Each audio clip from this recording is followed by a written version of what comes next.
Hi everyone, it's Kelly from Kelly's Bead Boutique. So I've been making and teaching how to make jewelry for a very long time. And one of the comments that I always hear is, you make it look so easy. Well, I think it is, and I want to show you just how easy it can be. So I'm going to take some simple parts and some simple techniques and put them together and teach you how to make your very own jewelry. If you want to see what I'm making today, come and join me.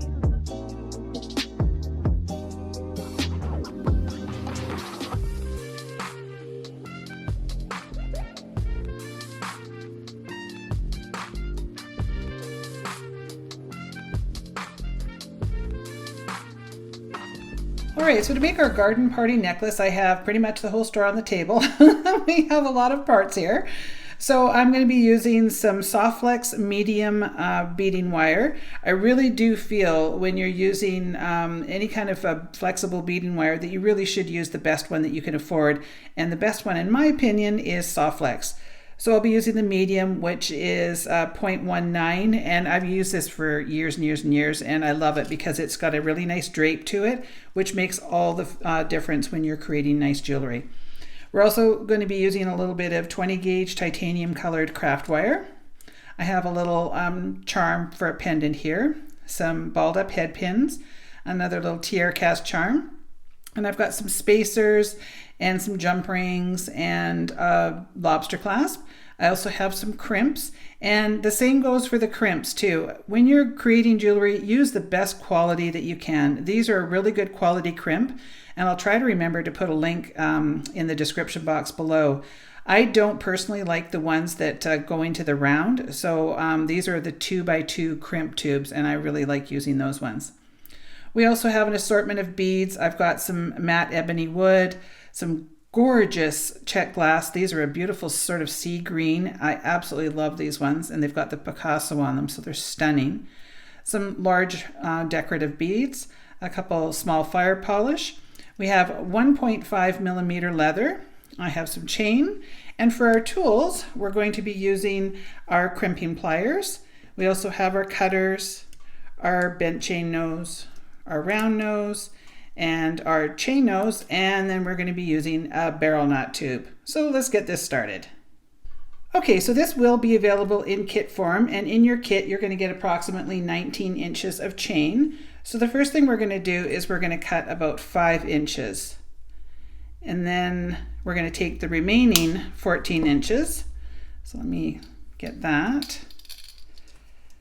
So I'm going to take the remaining 14 inches and I'm just going to measure this out. I didn't pre-measure it before the video, so I'm just going to measure down 14 inches, and I'm just going to trim that to make life easier. So that should be about 14 inches now.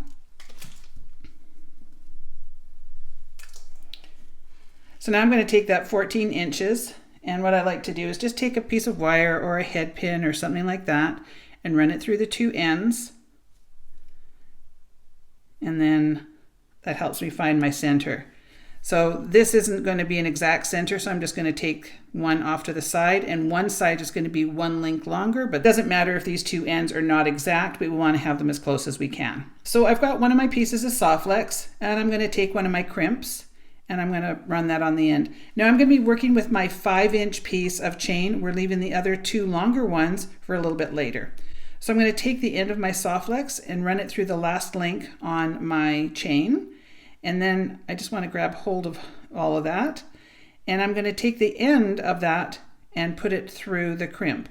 Now I want to make sure when I'm putting it through that I'm being mindful that the soft flex is not twisting. I'll show you what it looks like. It would be like that. So I just let go of it and it automatically twists. So if I go to use my crimping pliers, it's not going to work properly and this could come apart. So I want to make sure that I'm flipping that around and keeping mind of where that is. And then you won't have any of that crossing over. You always want to have that remain parallel. Now I do want to leave a little bit of room here because we're going to be doing a different kind of a crimp cover today. So normally I would sort of pull it up about that far, but I need to push back just a bit so that we've got room for this unique crimp cover.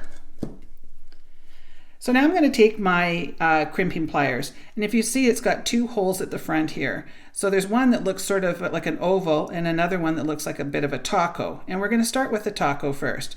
So I'm going to take that and line it up right on top of my crimp tube. Now you can see how I'm holding on to that still so that it doesn't twist on me and it remains nice and parallel. And I like to have them a little bit separated like that before I crimp, and I find the crimps work a lot better. So now we're going to use the most inner one there, and I want to make sure that I'm completely covering that crimp, that I don't have any of it showing, and I'm going to give it a good crimp down. Now I'm going to go 90 degrees and I'm going to use the outside one. So I just come on the outside and give that a good crimp down. And now I'm going to take my pliers and give that one more crump. Sorry, I had to edit this out because I was laughing so hard because I said to crump it out instead of crimp it out, and now it's going to be all messed up. So anyway, so I crimped that down using my pliers. And now I'm going to come in with my cutter and I'm going to trim that off nice and close. And I know that that scares people to do that, but you don't need that little piece sticking out because it's just going to start poking you in the neck. And if you've crimped properly, you will never have that come apart. Okay, so now we're going to create our little crimp cover. So what we're going to do is we're going to take our leather and just place one end towards the chain. And I'm going to take my barrel knot tube and I'm going to sort of sandwich it between the leather and my soft flex, and I'm going to just create a small barrel knot. So I'm going to do it just like I normally do. So I'm going to take my piece and bring it around to the front, and I'm going to wrap 4 times. So there's once, twice, 3, and 4. So now I'm going to grab hold of that knot so that it doesn't go anywhere, and I want to take my long end and come in through the back end of the tube. And you'll see it pop out the front there, and that's when I know I can remove the tube. But you can see I still have hold of that knot. I don't want to let that go until I have control of it. Now I can let go, and I want to move it down so that it's sort of centering over top of that crimp tube. So there's the tube, and I know that if I put it right about there, that's exactly where I want it. So now I'm going to start closing that up. So I'm just pushing and pulling. So I push a little bit with my right fingernails and pull a little bit with the left, and I'm just tightening that up. And so I don't try to do it in one big motion. I just keep pushing it back and forth until it's nice and tight. Now you do want this to be tight because it's a knot and we don't want it to come undone. So that's exactly what we want. So once I have it where I want it and make sure it's really nice and snug, I'm going to isolate that and I'm going to give that leather a little bit of a trim. And now I'm going to do the same on the other side. So just be mindful that you're only cutting your leather and you're not cutting your soft flex or your chain or anything. So you just have to really be able to see it. And of course, I only have one eye working right now. I've talked about that in some of my videos, and so it can be a bit challenging. But we're going to give that a little snip, and that's our nice little crimp cover. And this kind of came about because I was doing the event for soft flex, and I wanted to do something a little bit unique and sort of my own, and I always do the barrel knot, so I thought, well, isn't that a much nicer looking crimp cover? Something a little more organic and kind of fun. So let's continue building the necklace. All right, so now we're going to take one of our gorgeous check glass rondelles and put that on, and one of the spacers, and then one of our wood beads, and another spacer. And then we're going to take another one of our rondelles. So far we've got our rondelle, spacer, wood, spacer, rondelle. And then we're going to take one of our decorative beads, and then we're going to repeat the sequence. So rondelle, spacer, wood, spacer, and then our final rondelle on that side. Okay. So now we've got this happening. So I'm going to repeat what I did before. So I'm going to take one of my crimps and place that on. And then I'm going to take one of my pieces of chain. So now we're working with the 2 longer pieces of chain. So I'm going to run that down to the end. I've got way too much soft flex here, but don't worry about it because we can always use that in another project. So I'm going to bring that down, and I'm going to take my end and put it through the crimp, just like I did on the other side, and pull that down. It'll make a little more sense once we get a little less soft flex in there. So now the one thing you want to make sure when you're working with soft flex or any other beading wire is that you don't cram that up so that it's rigid like this. You always want to leave it so it's nice and supple. So on the second side here, we have to leave enough room for this barrel knot. So you can see it takes up not quite a half an inch of room. So I want to make sure that I'm leaving enough room there so that it doesn't get too tight. So it may look like a little extra, but that's what we want so that it sits in there nicely. So I leave a little bit on one side and a little bit on the other. And again, I'm not having these cross over. Both of my wires are parallel. So I'm going to come inside with the most inner one and give it a crimp, turn it 90 degrees, and give that another crimp with the outer one. And then I'm going to come in with my pliers and give that a good crimp down. And that's not going to go anywhere. And now I'm going to trim off my remaining soft flex.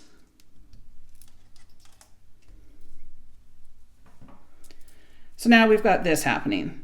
So I'm going to repeat and put another barrel knot on here. So now this one can be a little more tricky because we've got a lot of things in the way, but it is a doable thing. You just kind of have to, as I always say, hold your tongue the right way. So we're going to take our leather, and then you're going to place your barrel knot tube on top of there, and you're going to start creating your barrel knot. Now this one probably won't be seated right where you want it, so we'll have to move it down because we've got all this other stuff that we created. So don't worry about it, just keep, moving it down where you want. So we're going to do 4 wraps, and I can see that this one's wanting to go over top of my chain, so I'm just being kind of mindful that I'm pushing it down. So there's 2, 3, 4, and it is a little more finicky, but just take your time, and these things are all doable if you just take your time. And if it's not working, put it down, walk away, and come back. Sometimes that's what I have to do. All right, so I've got that coming out, so now I know I can pull that off, and I still have hold of that knot so that I have control of it all the time. And now I can see what I want it to do. So I'm slowly putting it into position, and you can see that sometimes they want to start crossing over. So then that's when I'm really mindful of where I'm placing it. So I'm just kind of, going slowly, moving them around a little bit until I get it exactly where I want. And you'll almost sort of feel it. It'll start to just drop into position. So it's right where I want it. So now I need to tighten it up. So just keep pushing and pulling and sort of rotating it around so that it's exactly where you want. And I'm giving that a good push and a good pull. I want that knot to be nice and snug. And then I'm going to come in and I'm going to trim. So we're going to trim on this side. And again, I'm being very careful that I'm not trimming anything I don't want to. And then I'm going to come in and trim on this side. Okay, so we've got one side built, and now we're going to create the other side. So I'm going to do exactly the same thing. So I'm just going to attach my soft flex on my one end here, and then I'm going to do my row of beads, and then I'm going to add my other side of chain. So I'm going to do that off camera because it's just an absolute repeat of this one, and then I'll be right back. So I'm just quickly hopping on here before I start this next part. So you want to make sure that you're working with the smaller piece of chain. You don't want to attach your soft flex to the wrong end there.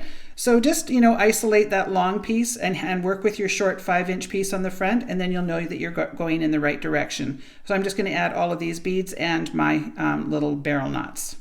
All right, so now I've got my piece added on here. So now I'm going to add my second piece of chain. So I've got the other side of my necklace started. So I'm going to come down here and run my end through my crimp and give that a little pull. So again, you just want to be mindful that these have not crossed over. And on this side, I'm going to leave a little bit more room, just like on the first one. Pull that down, and I'm going to give myself a good crimp here. And I know it does look a little awkward to leave so much, but that does take up a fair amount of room there when you're creating your barrel knots.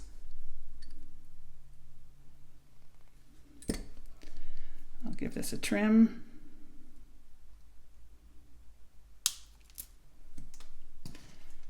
And now we're going to create our next barrel knot. So I've got my end here, and you can work from either way, whichever way you find easier. We're going to try this way and see how that goes. So I'm going to do 4 wraps. So bring that around to the front and go 1, 2, 3, 4, and then take that end, which is all tangled up down here. When you're live on camera, well, I'm not live, but when you're on camera, things always go wrong. All right, so put that through the end, pull that out, and then create the barrel knot. So it is a little easier turning it around like that than having the chain the other direction. You know, sometimes it's just those little things. So just keep pushing and pulling until you get it exactly where you want. And you'll see sometimes I have to sort of twist it a little bit to get it to lay right. So this is 1.5 millimeter leather, so it's kind of strong enough to be able to take a lot of, you know, aggression. So we're going to trim that off.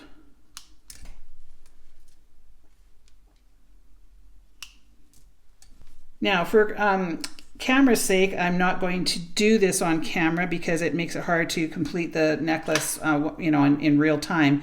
But what I'm going to do is take a little bit of my GS Hypo, and I'm going to go, I'll show you where I would put one. So right where that cut is there, I'll put a little bit of glue there, and then I'll flip it over and try to get a little dot in right where it starts, like right there. I'll put just a little tiny dab there.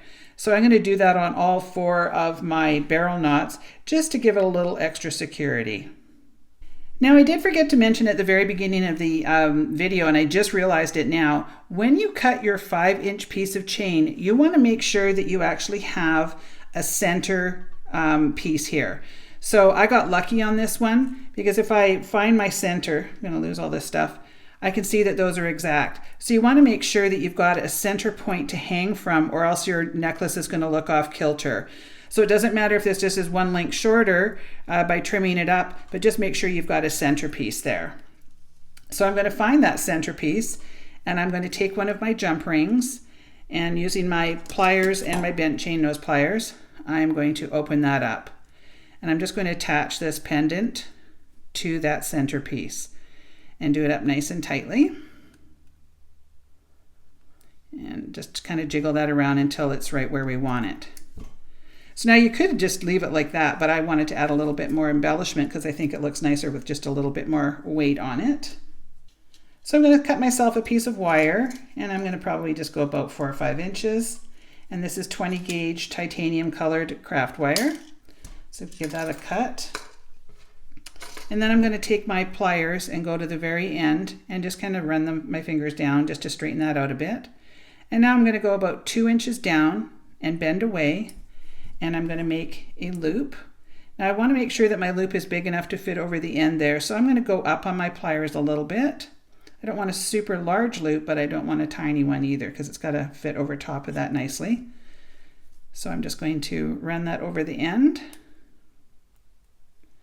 And then I'm going to take my short end and put it on top, and take my chain nose pliers and go right over top of that loop. And then I'm going to do just 1 or 2 wraps and then work my way back up. I just want to have sort of a bulky look, and I don't want to have a super long neck there. So I'm going to give that a little trim.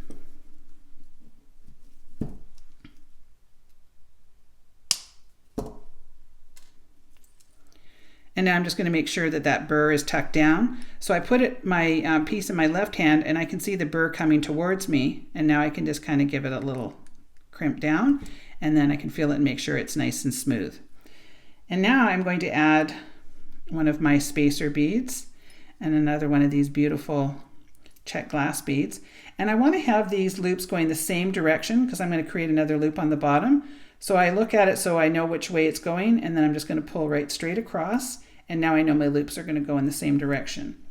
Now on this one, I want to have a really tiny little loop. It doesn't need to be very large at all.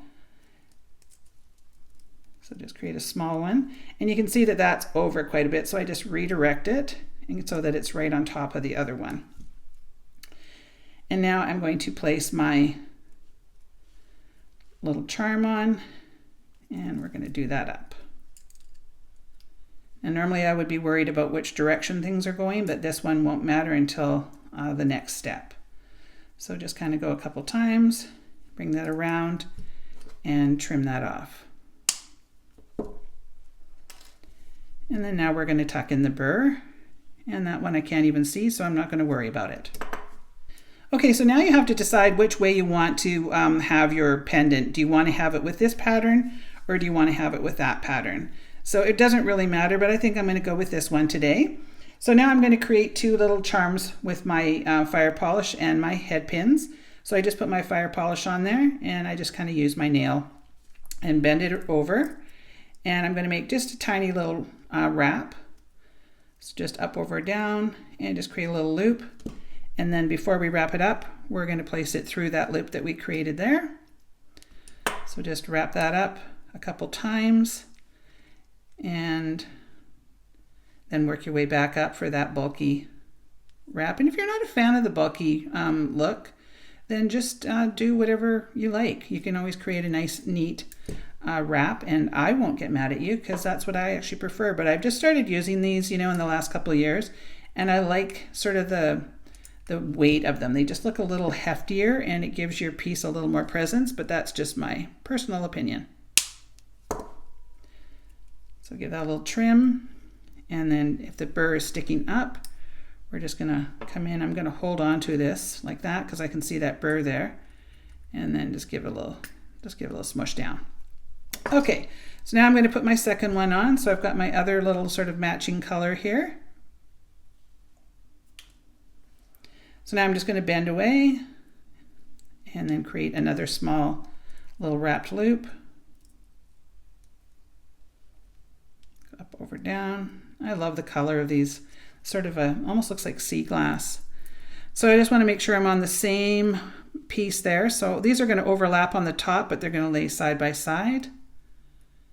So then wrap this one up, doing the same technique. Just wrap a couple times and then wrap up. And then we're going to give that a little trim.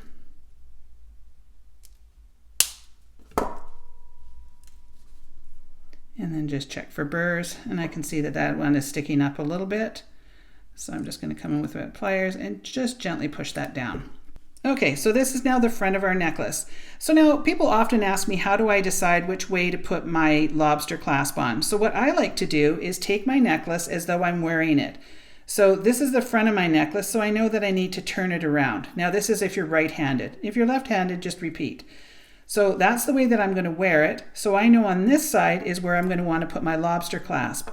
So I am going to put my lobster clasp on using one of my jump rings. So I just open that up and place my lobster clasp on this one side